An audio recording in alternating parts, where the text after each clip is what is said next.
I was inspired to study abroad because I had actually never been out of the country before, besides to Mexico, to go on vacation. So I figured that going abroad through school and having, kind of expenses paid for, housing figured out, all of that would have been a good opportunity to get over there and not be very nervous, but also be able to fully immerse myself into another culture.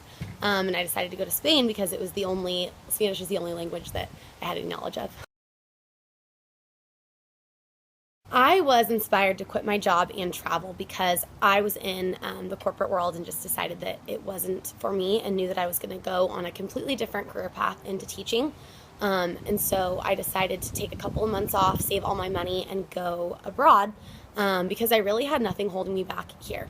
I didn't have any obligations, and it's, everybody says go while you're young and go while you don't have a family, and that's actually exactly what, fit into my life. And so it was the perfect time for me to get up and leave, take all the money that I had, and go to 7 countries.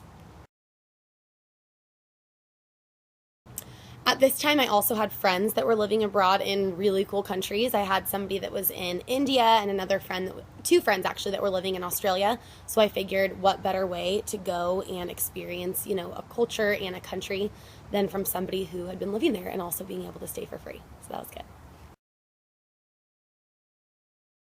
Okay, the most challenging thing for me, I would say, was, just getting out of my comfort zone, especially because I was traveling by myself.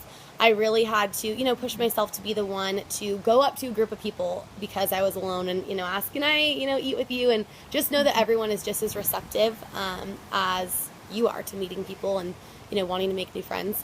So getting out of your comfort zone, saying yes to things that you normally wouldn't.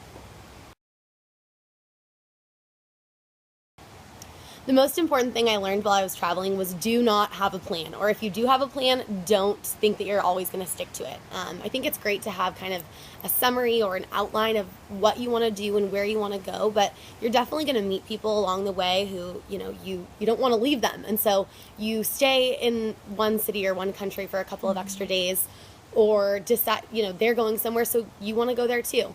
So I would say, being open to things changing and things coming up where you really don't know what to expect, and not being uptight about your agenda.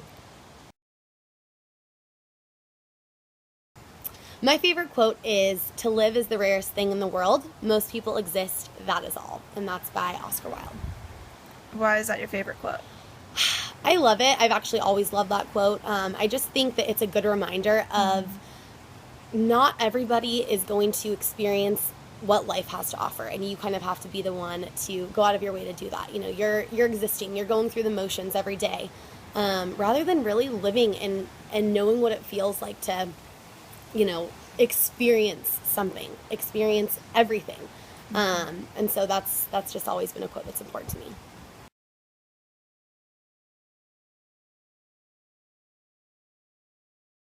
To me, living a great story means really letting go of society's expectations of you, whether it's, getting a 9-to-5 job or finishing school or whatever it is, and just finding your own path and pursuing, your own intuition. So I think that living a great story means doing day to day what feels right to you and being able to look back on your life experiences and have it be something that you're proud of and that other people can really look at and kind of be inspired by. Living a great story is living your own great story. I think that's really important.